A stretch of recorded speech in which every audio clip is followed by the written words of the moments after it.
Hi Fam Bam, welcome to Minimalism Monday. We are continuing our series Beyond Minimalism to talk about how minimalism can add value and how you can utilize it to the fullest within your relationships. If you like this video or this podcast, make sure you give it a thumbs up or click the share button below. As always, leave your questions and comments below. And if you're new, please subscribe for more information on how to simplify and level up your current reality.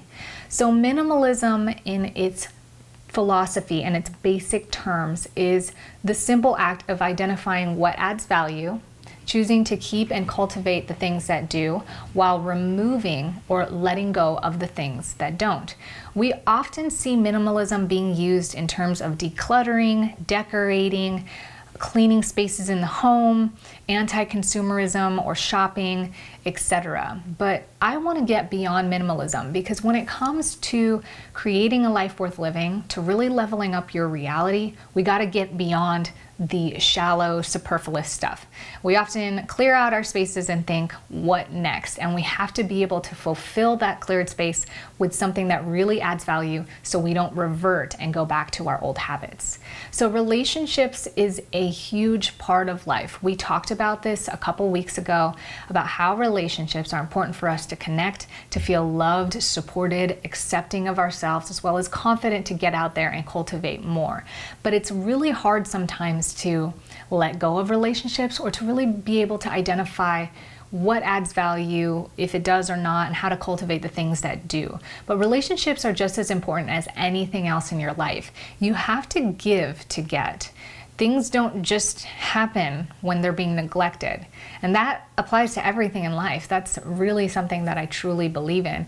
If you want things in your life, you have to cultivate them and spend energy to keep, maintain, and grow it. And this is ultimately why the materialism makes such a big difference. When we accept a lot of materialism in our life, in order to keep it there, we have to spend a lot of time and energy and resources to keep, maintain, and grow all that stuff. So rather than doing that or spending those resources towards items that don't actually fulfill us, let's spend it towards things that actually do. And relationships are that. If you're in a place where you feel like your relationships are just meh, or there's some really bad ones, or some ones that actually make you feel not good, then this could be something that you really use. But if you're also in a place where relationships are good, okay, could be better, not so great, or maybe they're great, this is still going to apply to you because we're always in the process of leveling up and growing. So the first way that you can use minimalism towards your relationships is simply by identifying who you want to have relationships with. How can you identify the people who add value and who don't? It's pretty simple. It's usually the people that make you feel good and versus the people who don't. Some people can make you feel good artificially, but I think one of the most beautiful things is despite how separated we become or detached from human interaction because we're dealing with all this technology, we're still in a place where energy doesn't lie. We still have that innate ability to be able to feel when something funny is going on.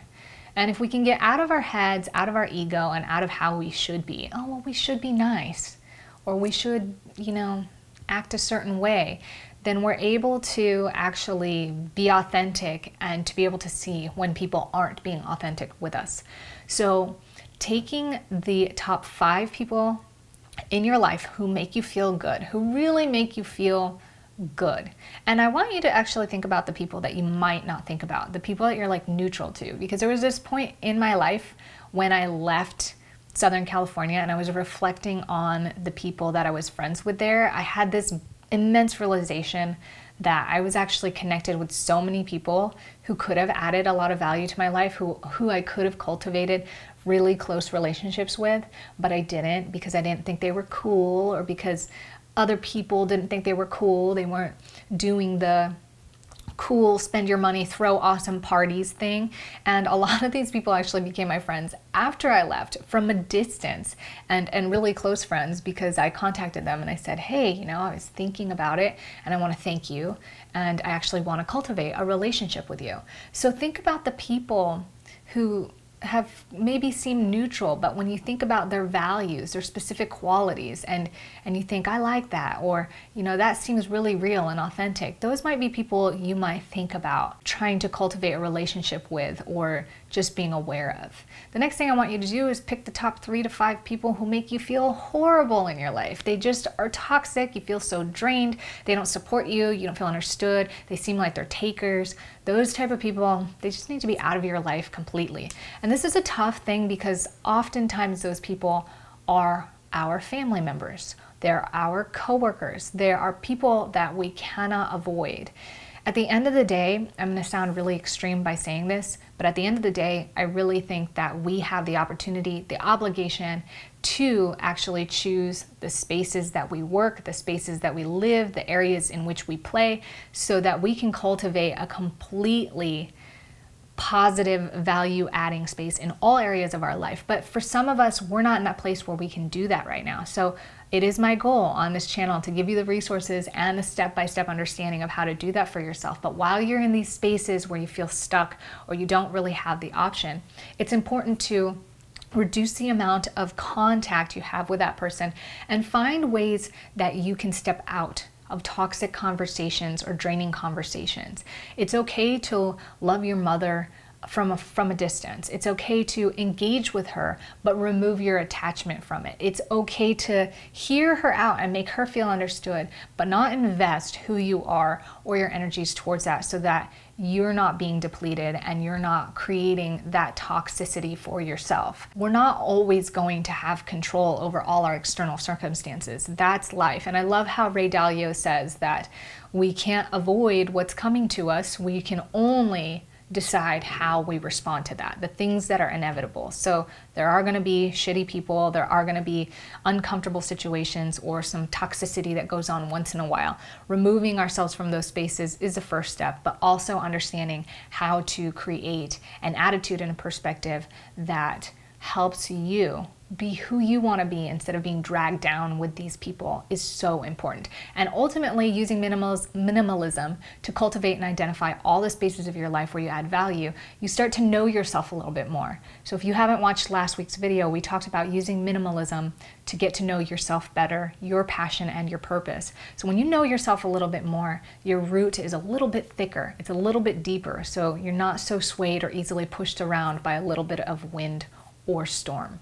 The next way that you can use minimalism to improve your relationships is identifying you and the value that you add towards others. It's important to understand where your strengths are, and at the same time, you can use this to understand where your weaknesses are. I'll go ahead and put myself under the bus by making myself an example. I add a lot of value because I'm extremely loyal and positive, and I like to share a lot of wisdom and knowledge. I like to go out, do things, and I don't hold back in trying to share with people what's going to help them out. I don't hoard my wisdom, so to speak.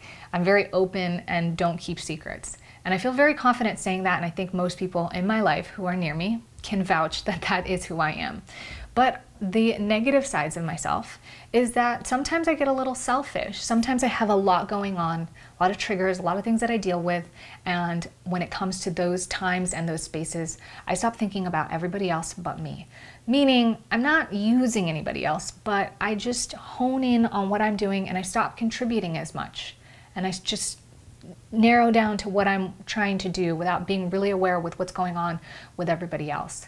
Sometimes I don't realize when people are not interested in the things that I have to share, and I get bored, or I sort of have a hard time trying to stay engaged in conversation that I don't feel like is of value or importance to me.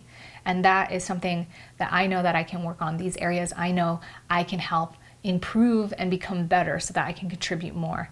And vice versa, I can also see the areas where I can contribute and where I am good within my relationships and cultivate that so I can generate a way that it begins to add more value to me and to others that I'm around.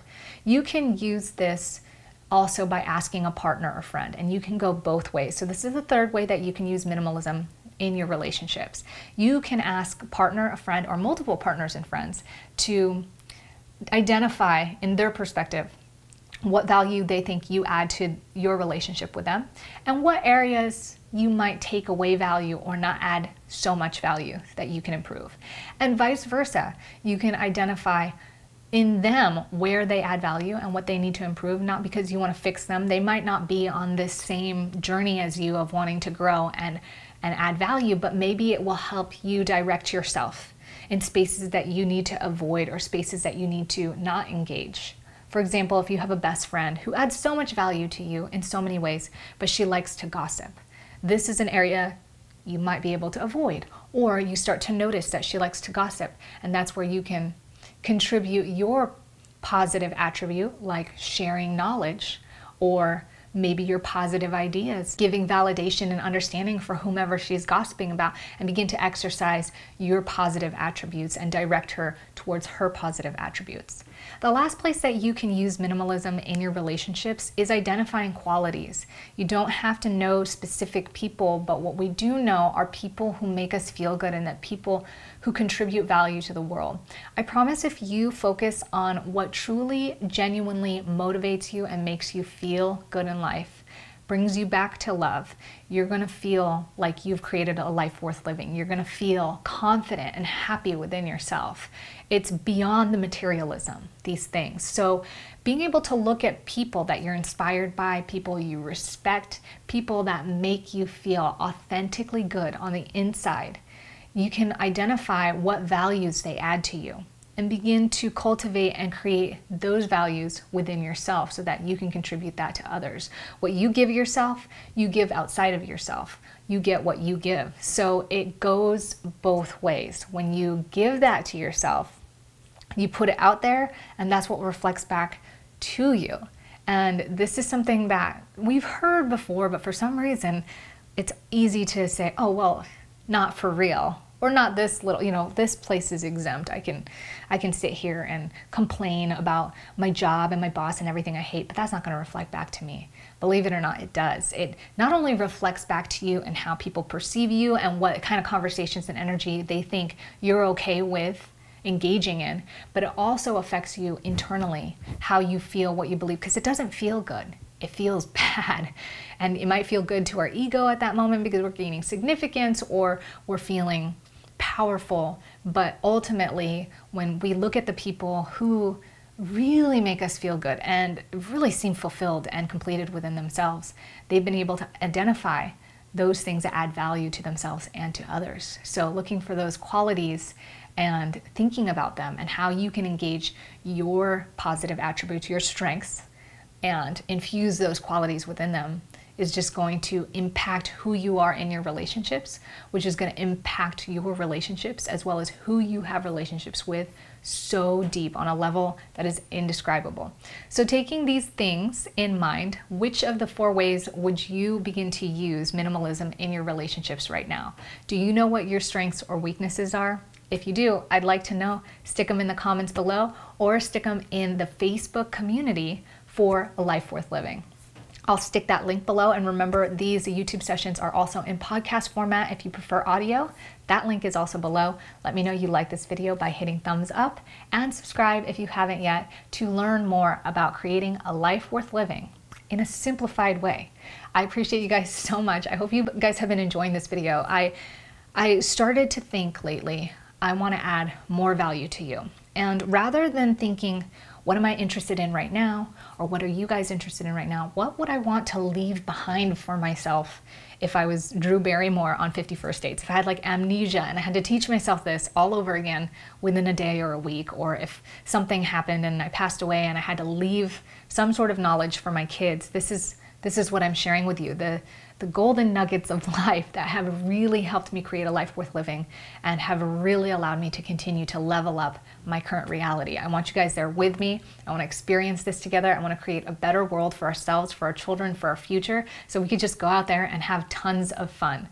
I love you guys so much. I hope you guys know how much I appreciate you guys and just how beautiful this medium is and just how much you personally have to offer and share. Remember to go out there, be good, be great. Most of all, be grateful. I was going to say namaste. I've been in yoga all week. I am so grateful for you. Namaste. That means the light in me sees the light in you. Hold that light, cultivate that light, shine that bright light. Be you, be love, and most of all, add value to yourself and to others. Most of all, be grateful. Keep shining your light out there. I will see you next time. Ciao.